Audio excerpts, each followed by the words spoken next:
ജോലി ആക്രിപെറുക്കൽ, സമ്പാദ്യമോ കോടികൾ. ആക്രിപെറുക്കി മാസം ലക്ഷങ്ങൾ സമ്പാദിക്കുന്ന ഈ യുവാവ് ഇന്ന് ലോകത്തിന് മുന്നിൽ ഒരു അത്ഭുതമാണ്.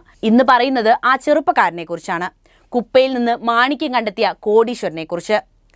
നമ്മുടെ സമൂഹത്തിൽ മനുഷ്യനെ എത്ര ആദരിക്കണമെന്ന് തീരുമാനിക്കുന്നത് പോലും അവന്റെ ജോലിയും വരുമാനവും അടിസ്ഥാനപ്പെടുത്തിയാണ്. മക്കളെ ഡോക്ടറും എഞ്ചിനീയറുമാക്കാൻ പരക്കം പായുന്ന മാതാപിതാക്കളുടെ മനസ്സിലും ഈ വിചാരം തന്നെയാണുള്ളത്.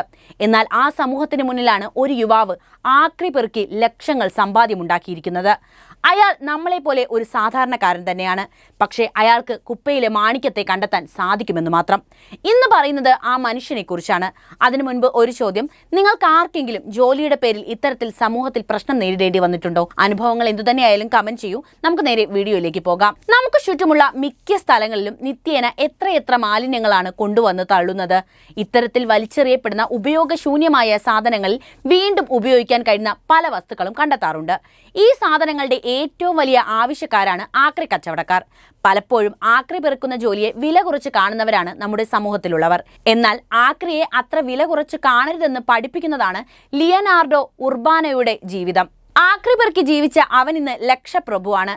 ലോട്ടറി അടിച്ചാണോ അവൻ ഇത്രയും നേടിയത് എന്ന് ധരിച്ചെങ്കിൽ തെറ്റി. അവൻ ഇതൊക്കെ നേടിയത് ആക്രി വിറ്റാണ്. എങ്ങനെയാണെന്നല്ലേ? അത് പറയാം. ചവറ്റുകുട്ടയിൽ ആളുകൾ വലിച്ചെറിയുന്ന സാധനങ്ങളിൽ നിന്ന് ഉപയോഗിക്കാൻ കഴിയുന്ന സാധനങ്ങൾ തിരഞ്ഞുപിടിച്ച് വിറ്റ് വരുമാനം കണ്ടെത്തിയാണ് ലിയനാർഡോ ഉർബാനോ എന്ന യുവാവ് സമ്പന്നനായത്. കഴിഞ്ഞ വർഷം മാത്രം ഇത്തരത്തിൽ 56 ലക്ഷം, അതായത് ഓസ്ട്രേലിയൻ ഡോളർ 1 ലക്ഷം രൂപ ഈ ബിസിനസ്സിൽ നിന്ന് നേടിയിട്ടുണ്ടെന്ന് അദ്ദേഹം തന്നെയാണ് വെളിപ്പെടുത്തിയത്.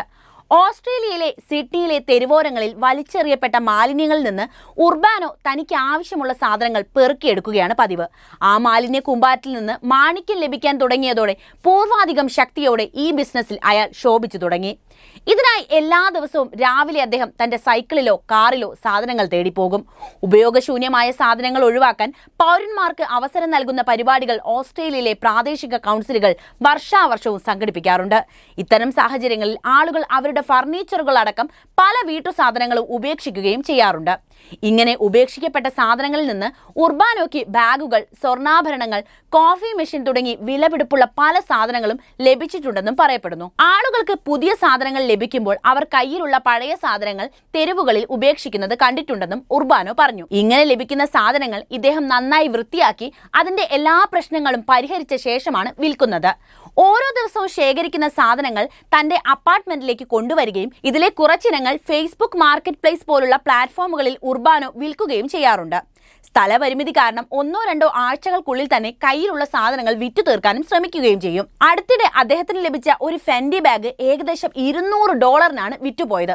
ഇത്തരത്തിൽ 50-ലധികം ടെലിവിഷൻ സെറ്റുകൾ, 30 ഫ്രിഡ്ജുകൾ, 20-ലേറെ വാഷിംഗ് മെഷീനുകൾ, 50 കമ്പ്യൂട്ടറുകൾ, 15 കട്ടിലുകൾ, 150-ലേറെ ചെടിച്ചട്ടികൾ, 100-ലധികം വിളക്കുകൾ എന്നിവയും ഉർബാനോ കഴിഞ്ഞ വർഷം ശേഖരിച്ചിരുന്നു. പണമുണ്ടാക്കുക എന്ന സ്വപ്നം കാണാത്ത ആരും തന്നെ ഉണ്ടാകില്ല. എന്നാൽ അതിനായി കഠിനാധ്വാനം ചെയ്യുന്നവന് മാത്രമേ വിജയമുണ്ടാകുകയുള്ളൂ. എല്ലാവരും ഉപയോഗശൂന്യമെന്ന് കരുതി മാറ്റി നിർത്തുന്ന സാധനങ്ങൾ, ആർക്കും വേണ്ട എന്ന് പറഞ്ഞു തള്ളുന്ന വസ്തുക്കളൊക്കെ എടുത്താണ് ഇയാൾ പുതിയ ചരിത്രം രചിക്കുന്നത്. ഒഴിവാക്കുന്ന പാഴ്വസ്തുക്കൾ പെറുക്കി തന്റേതായ ശ്രമത്തിലൂടെ അവയെ മനോഹരമാക്കി ഉപയോഗിക്കാൻ തക്ക വിധത്തിലാക്കിയാണ് ഈ സാധാരണക്കാരൻ ബിസിനസ് മേഖലയിൽ ചരിത്രം കുറിച്ചത്. ആരെയും ചെയ്യുന്ന തൊഴിലിന്റെ പേരിൽ ഇകഴ്ത്താൻ നിൽക്കരുത് എന്ന വലിയ പാഠം കൂടി ആക്രി പെറുക്കി വിറ്റ് കോടീശ്വരനായ ഈ മനുഷ്യൻ തന്റെ ജീവിതം കൊണ്ട് സമൂഹത്തിന് കാണിച്ചു കൊടുത്തിരിക്കുകയാണ്.